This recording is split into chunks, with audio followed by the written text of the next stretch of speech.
Welcome to A Question of Cricket with me, Harsha Bhogli. Hello and welcome to A Question of Cricket on castrolcricket.com.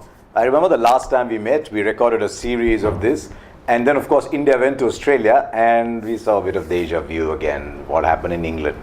Little good patches, not so good patches, and then just hurtling down to 4-0. The one-dayers didn't go too well, so bit morose, bit glum. But around the world, some very interesting things happened. Virat Kohli has become one of the great stars of the one-day game, and interestingly, the turnaround, if you want to call it that, actually came with a century in a test match in Adelaide. And for a lot of us who'd been following him, it didn't come as a huge surprise. But I must admit, the speed with which he's gone on to play very substantial match-winning innings is a pleasant surprise. I knew the day would come. I didn't think it would come this quickly. That innings in Dhaka, if Tendulkar had played, it would have been called an all-time great. So I think that's the level of that particular innings. Dinesh Chandimal, and I think that's a great example of how Sri Lankans invest in people that they think are very gifted. They put him in at number 4 between Sangakkara and Jayawardene for a while, and then when they found he was good enough to be on his own, Jayawardene moved up to open the batting.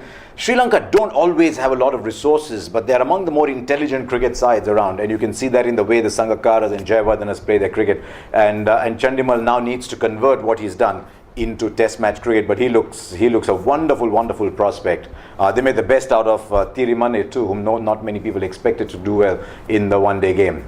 And that leaves the big sensation that's taken everybody by surprise. On Twitter, I asked how many people expected Vernon Philander to do too well, and I got a lot of honest replies. I'd seen Philander play one-day cricket, I'd seen Philander play T20 cricket. He looked like any other run-up and hit the deck seam bowler from South Africa who batted sort of 7, 8, 9. There have been millions of those over the years.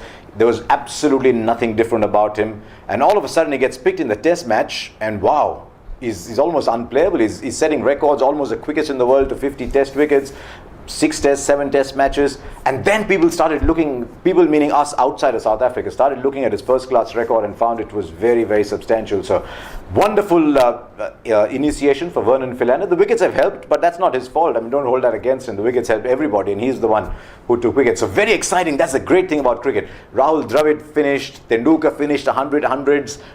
We've seen the best of Tendulkar. He's on his way out. Rahul Dravid, a very dignified end.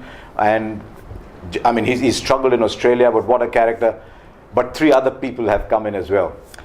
Now, we're on the verge of something really exciting, and we're getting into T20 cricket. And T20, as we know, is about runs. As long as they bring the boundary ropes in, the runs acquire legitimacy, push the boundary ropes back rather, the runs acquire legitimacy.